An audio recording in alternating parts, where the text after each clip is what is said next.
윤석열 대통령 탄핵 심판 선고가 다음 주로 점쳐지는 가운데 국민의힘에서 내란죄 혐의 근거가 모두 오염됐다 이런 주장이 나왔습니다.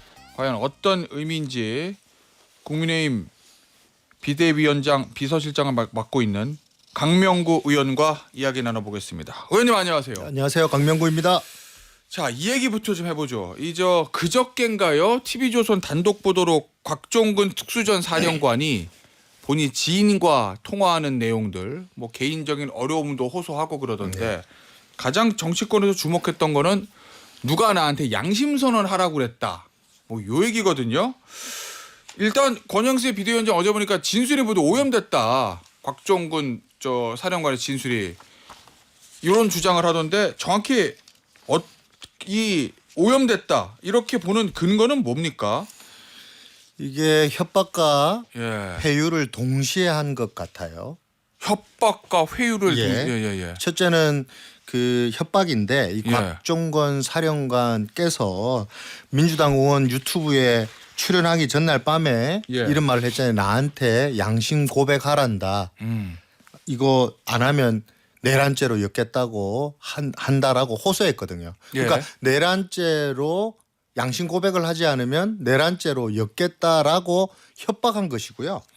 또 곽종건 사령 저는 뭐 이게 납득이 좀 안 되는데 이게 뭐 지인한테 그거를 털어놨다고 얘기하는데 본인이 당당하면 군인이잖아요. 군 통수권자인 대통령께서 명령을 내려서 그냥 당당하게 수행했다라고 얘기하면 되는 거지. 왜 이게 그 내란죄라고 엮겠다고 협박을 하니까 그 협박에 당해가지고 자기가 벌벌 떨면서 그렇게 했는지 그게 뭐가 걱정이 되는지 저는 좀 이해가 안 되지만 그날 부하들하고 또 회의를 했다 그래요. 그 세 명하고 회의를 했는데 특단의 조치를 취하겠다라고 했어요. 그 특단의 조치는 민주당의 유튜브에 그 출연을 하겠다라는 특단의 조치예요. 이게 협박에 의해서 출연을 한 건지 아닌지는 앞으로 조사를 해봐야 되겠지만 그 특단의 그러니까 김병주 의원 유튜브 출연하기 전날 밤에 특전사사령과 관사에서 특전사령관과 참모 두 사람과 회의를 했을 때 전화 통화로 특단의 조치 언급했을 때 그게 그러니까 김병주 의원 유튜브 출연을 의미하는 거라는 거는 강명구 의원의 해석이신 거죠. 그 해석인 거죠. 그게 협박이 될 수 있다 나중에 조사해서 나오면. 그리고 또 그 유튜브에 나가서 그런 말을 하셨잖아요. 요원을 빼내라. 그런데 그게 의원을 끌어내라고 오염됐잖아요. 처음 말한 거하고 그 의원들이 그 주장하면서 나온 얘기들하고 말이 달라지거든요. 그리고 두 번째는 며칠 뒤에 민주당에서 이 변호사 소개시켜 주겠다고 사람을 붙입니다. 이게 그 부성찬 민주당 의원께서 제주감찰단 변호를 맡았던 민변 변호사를 붙여주겠다라고 했어요. 이게 뭐냐면요. 결국 그 변호사 선임은 안 된 거고. 선임이 안 됐어요. 거절을 한 건데 문제는 뭐냐면 그 녹취록에 나오잖아요. 내가 선임할 돈이 없다. 변호사 선임할 돈이 없는 사람에게 변호사를 붙여주겠다라는 것이 제가 봤을 때 회유로 보이거든요. 문제가 되죠. 이게 전체 다 이게 어떻게 보면 거꾸로 얘기하면 내란몰이 사기극이 될 수가 있다. 이거 철저하게 조사해야 된다 생각합니다. 자, 이 곽종근 전 특수전사령관의 정확한 그 전화 통화에서 워딩은 내가 살려면 나보고 양심선언을 하라는데 얘들이 다 사정을 아는데 그래도 뭐 내란죄로 엮겠단다. 요렇게 이제 얘기를 한 건데 국민의힘에서 지금 강명구 의원이 추정하기로는 요 양심선언을 하라고 했던 주체는 그 이제 고교 동창이라고 얘기하잖아요. 근데 그러면 고교 동창이 양심 선언을 안 하면 너 내란죄로 잡혀 들어간다라고 협박한 거네요. 그러면? 그럼 누구라고 보시는 거예요? 저는 민주당에서 협박했다고 봐요. 그러니까 양심 선언을 하고 안 하면 너 내란죄로 엮겠다라고 협박 및 회유를 했던 주체가 민주당 관계자일 것이다. 관계자일 것이다라고 저는 추측하는 건데 이 조사를 해봐야 되겠죠. 이게 문제의 핵심은 이거잖아요. 본인이 당당하고 대통령의 명령에만 복종했다라고 하면 캥길 게 뭐가 있겠습니까? 자, 일단요. 곽 전 사령관 측은 변호인 통해서 뭐라고 그랬냐면 말씀하셨던 대로 요 양심 선언을 요구한 건 야당이 아니고 고교 동기들이고 그리고 내란죄로 엮겠다라고 한 거는 TV에 나온 기사를 보고 알게 된 것이고 본인과 통화를 했던 그 당사자는 국민의힘 경기도 당협위원장이다.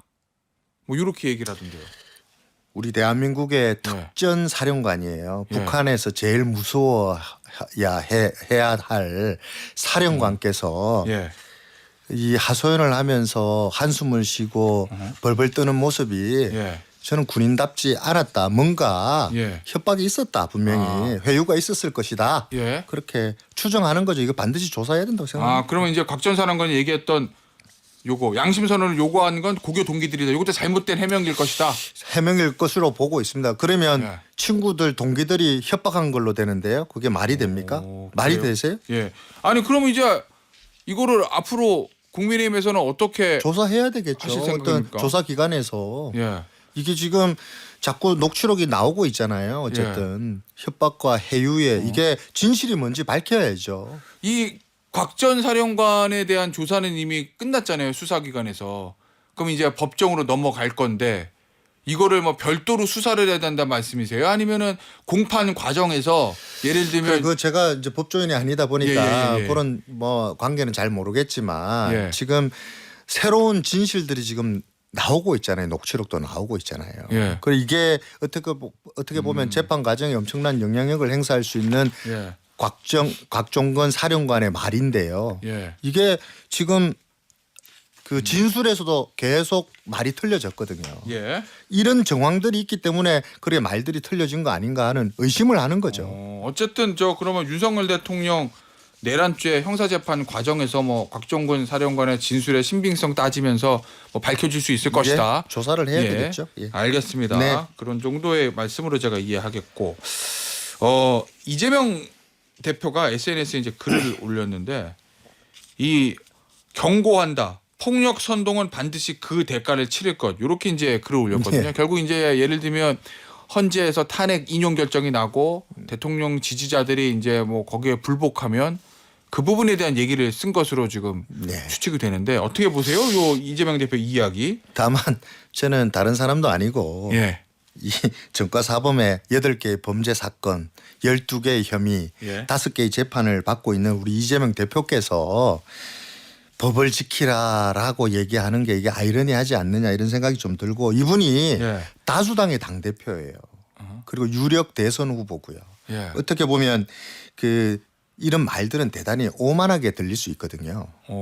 그리고 이게 자기 눈에 대들보를 먼저 봐야 되지 어떻게 본인은 법을 아까 말씀드린 대로 전과 사범에 8개의 범죄 사건에 12개의 혐의에 5개의 재판을 받고 있는 사람께서 본인은 법을 지키지 않고 우습게 보면서 살아오신 분께서 어떻게 일어나지도 않은 일들을 가지고 마치 협박하듯이 경고하는 게 참으로 불편하다. 보기 불편하다 이런 생각이 들고 지난번에 우리 카톡 검열 운운한 거 있잖아요. 그거하고 마찬가지로 이것도 국민을 탄압하고 억압하려고 하는 거 아니냐. 그렇게 비춰지고 있는 그 사실이 부끄럽다.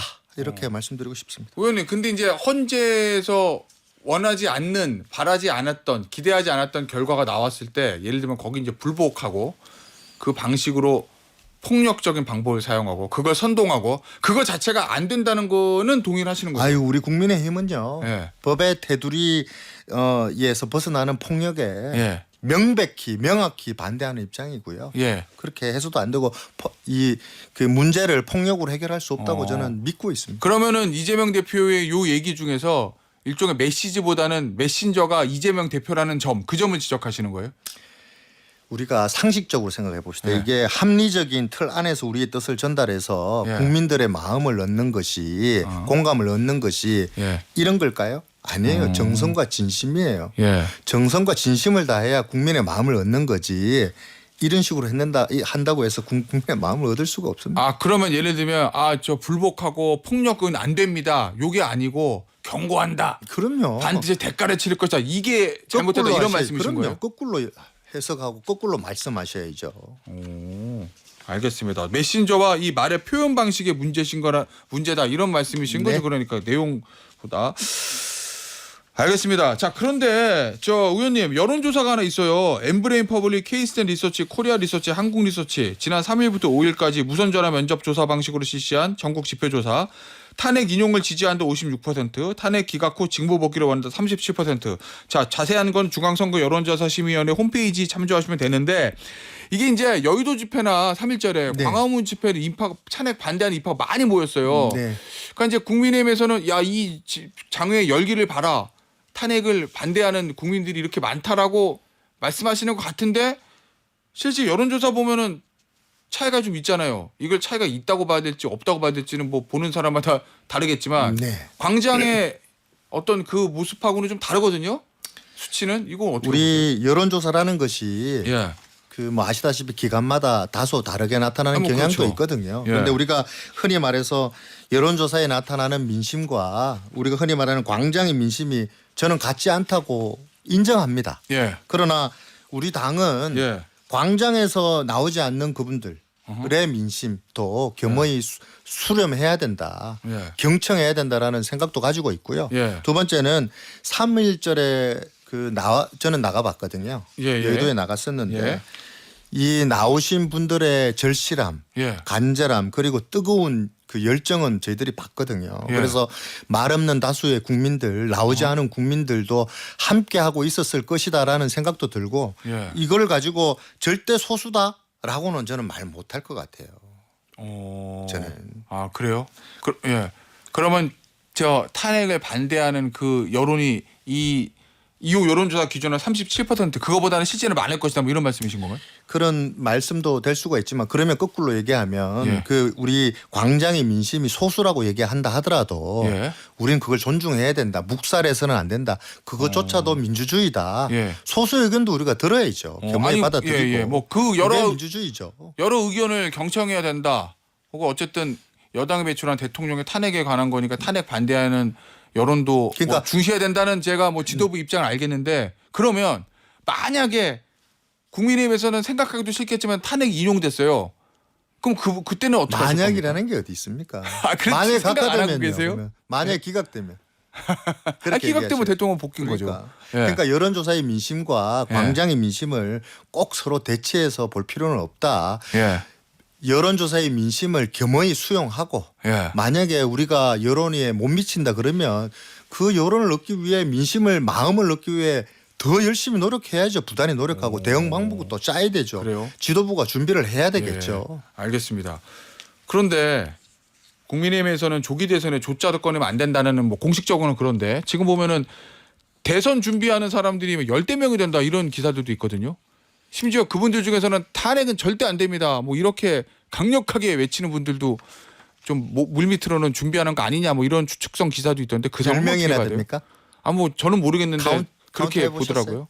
아 제가 뭐 직접 다 물어본 건 아니니까. 예. 그러면 거꾸로 얘기하면 그만큼 훌륭한 분들이 많다는 얘기겠네요. 그죠? 그래요? 뭐 또 이 자유롭게 경쟁할 수 있는 예. 그 민주적 정당이기 때문에 예. 10명이라는 사람이 나온 거 아니냐. 오히려 긍정적으로 보신다? 긍정적으로 봐야 될 사안이다. 두 번째는 그러면 거꾸로 생각해 봅시다. 민주당에서 예. 이게 그 아까 민주당에 훌륭한 분들 많으시죠. 예. 그런데 지금 그 당은 감히 이재명 대표하고 예. 경쟁하겠다 비판하면서 나오면 경쟁할 수 있을까요 지금 민주당이? 예. 그런 면에서 우리 당은 지금 10명 말씀하셨으니까 예. 민주적 정당이네요. 아주 자유롭게 경쟁할 수 있는 그런 분위기가 형성돼 있는 곳이네요. 그리고 아까 조기 대선 얘기하셨는데 예. 저는 조기 대선을 얘기하는 문제보다 예. 지금 우리 이 탄핵 심판 결정 예. 이걸 해야 되잖아요. 이거를 하게 되면 어쨌든 인용이든 예. 기각이든 각하든 어허. 해야 되잖아요. 예. 지금 이 헌재를 불신하고 있는 이 상황 그리고 정치적으로 이렇게 양극단의 어허. 사람들이 생각하고 있는 이런 상황 속에서 예. 만약에 인용이든 기각이든 각하가 됐을 때에 올 수 있는 이 사회적 불안, 어허. 갈등, 혼란 예. 이거에 저는 더 걱정이거든요, 솔직히. 그래서 예. 우리가 그 공당에 책임이 있는 사람들이라면 예. 그리고 역할을 하는 사람들이라면 인용이든 기각이든 어쨌든 예. 우리 사회 갈등을 해소할 수 있는 대통합의 방법이 뭔지 예. 그 상황을 다 준비하고 대비하는 알겠습니다. 것이 공당의 책임 있는 자세 아닌가 그래서 의원님 한동훈 전 대표가 어저께 저 대학생 시국 포럼에서 강연을 했는데 대통령은 자유민주주의를 지키기 위해서 계엄을 했다고 하지만 계엄이 오히려 자유민주주의를 파괴했다고 생각한다. 나의 선택에 후회는 없다 이렇게 얘기했거든요. 요거 어떻게 들으셨어요? 제가 한동훈 전 대표의 어떤 한마디 한마디에 예. 동의한다, 동의 못한다 뭐 이런 말 하는 거는 좀 예. 의미가 없을 것 같아요. 그분의 예. 얘기가. 나는 그러면 지금 당대표 비서실장이고 지도부의 일원이니까 언급하는 거 적절하지 않다. 아니 뭐 그런 거보다는요. 예.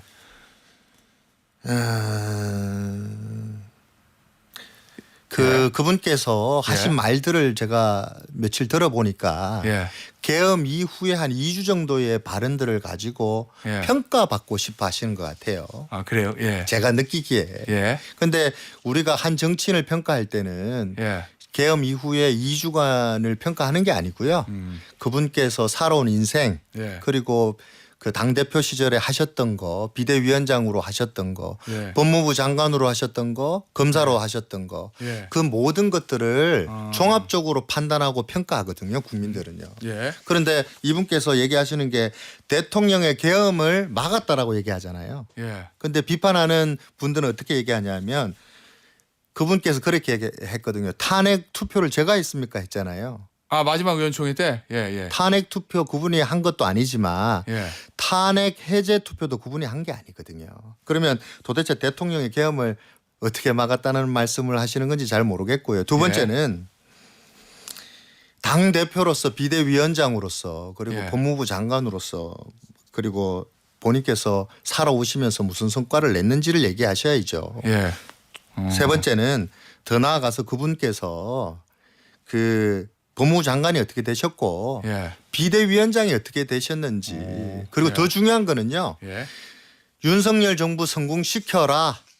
그래서 정권 재창출을 이뤄내라라고 당원들이 지엄한 명령으로 당대표가 되셨거든요. 예. 근데 당대표가 되시고 난 다음에 저는 기본적으로 이렇게 생각합니다. 이 보수의 기본 가치 있잖아요. 핵심 예, 가치. 예. 그게 예. 이게 어떻게 보면 공동체의 헌신과 책임이거든요. 헌신과 책임의 리더십을 얼마나 보여주셨는지에 대한 예. 자성과 반성을 반드시 하셔야 되고요. 예. 국민들과 당원들은 그것에 예. 대한 예. 책임을 반드시 묻고 평가할 것이다. 알겠습니다. 그렇게 생각합니다. 강명국 의원 개인의 의견입니까? 비대위원장 비서실장으로서 지도부의 의견입니까? 강명구의 개인 의견입니다. 알겠습니다. 여기서 마무리하도록 할게요. 국민의힘의 강명국 의원이었습니다. 의원님 감사합니다. 감사합니다.